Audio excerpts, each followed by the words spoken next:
um dos assuntos que o PT deve focar agora na reta final, né? São menos de 2 semanas para a eleição. A Folha de São Paulo tem uma apuração sobre esse assunto. A gente vai ver agora a reportagem da Alexa Salomão. Bom, em setembro de 2018, todo mundo já sabia que o economista Paulo Guedes passaria de posto Ipiranga a ministro da Economia em caso de vitória de Bolsonaro.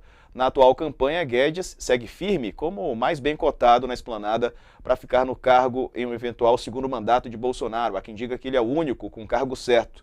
No caso do líder nas pesquisas, o ex-presidente Lula, o nome ainda é uma incógnita. Há fortes razões políticas para a falta de indicados, afirmam pessoas que acompanham a campanha. Lula não quer nem discutir sugestões, até para deter egos e risco de disputas internas mais cedo, precoces. O foco é vencer a eleição, de preferência no primeiro turno, ainda que seja a meta atingida, a definição para os principais ministérios, incluindo o da economia. Essa decisão ficará para depois do segundo turno, quando os governos estaduais estiverem definidos. Lula tem dado recados. O mais enfático é que seu primeiro ato, se eleito, vai ser fazer uma reunião com governadores, pacificar relações entre estados e União. Ele sempre foi político de alianças, mas essa competência agora escalou por conta da necessidade de garantir a governabilidade num eventual terceiro mandato.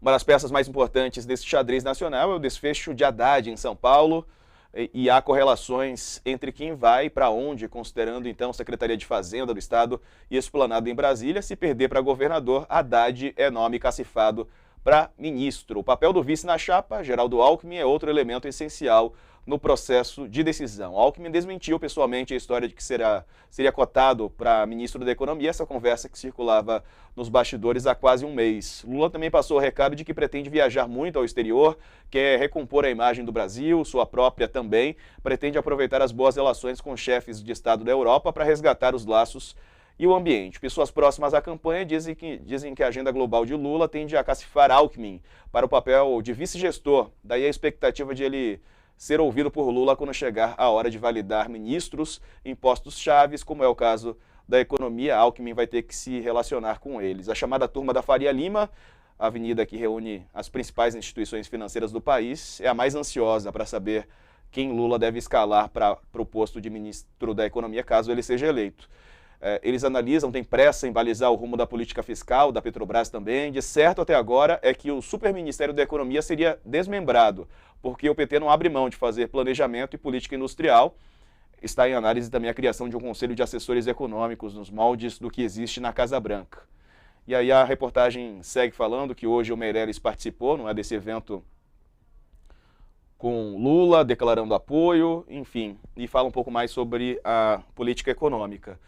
O nome, então, ficará mesmo para depois do segundo turno, né? Lula não quer se antecipar. Eu acho que Caso está eleito. certo. Eu acho que está certo, até porque isso aí é contar com o ovo na galinha ainda, né? E eu acredito não só isso, na verdade. Muita gente fala assim, mas isso pacificaria. Eu acho que o Lula já deu algumas, já deu algumas, já deu várias, na verdade, orientações de como vai ter. O governo dele vai ter, sim, responsabilidade fiscal, ele só vai procurar uma outra forma para substituir o teto de gastos, até porque, vamos ser sinceros, o Bolsonaro já implodiu o teto de gastos.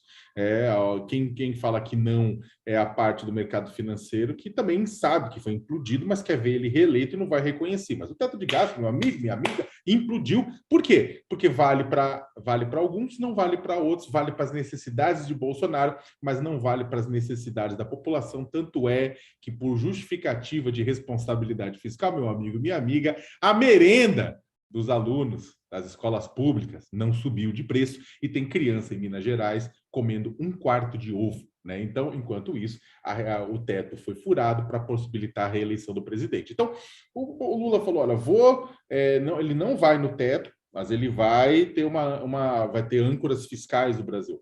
Olha, ele não vai, a política da Petrobras vai sofrer mudanças, mas ele não vai transformar isso na casa da mãe Joana.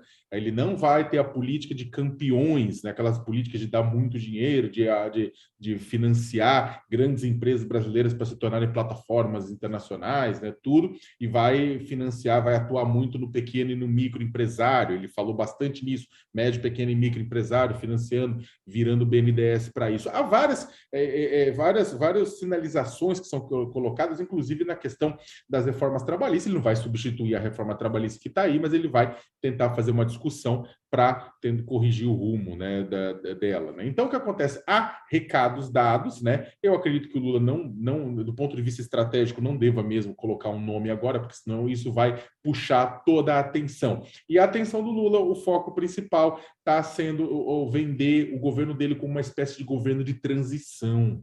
Acho que é isso que é importante ser visto, como uma espécie de governo de transição. Né? Houve um governo, do ponto de vista do Lula, de desconstrução nacional, que é o governo Jair Bolsonaro, e agora há uma necessidade de fazer uma ponte para o país voltar num caminho de garantia de direitos fundamentais, de crescimento econômico, como era antes em outros governos, né? Nos governos dos anos petistas, dos anos tucanos, do MDB e tudo isso mais. Então, é um governo de transição nacional. E nesse governo de transição nacional, e aí é o recado já que ele já deu várias vezes, e muita gente da esquerda também vai ter que entender, vai ter que sossegar o facho, que vai ser um governo, então, de composição. Vai ser um governo que vai ter bastante de gente, vai ter gente de direita, vai ter gente de esquerda.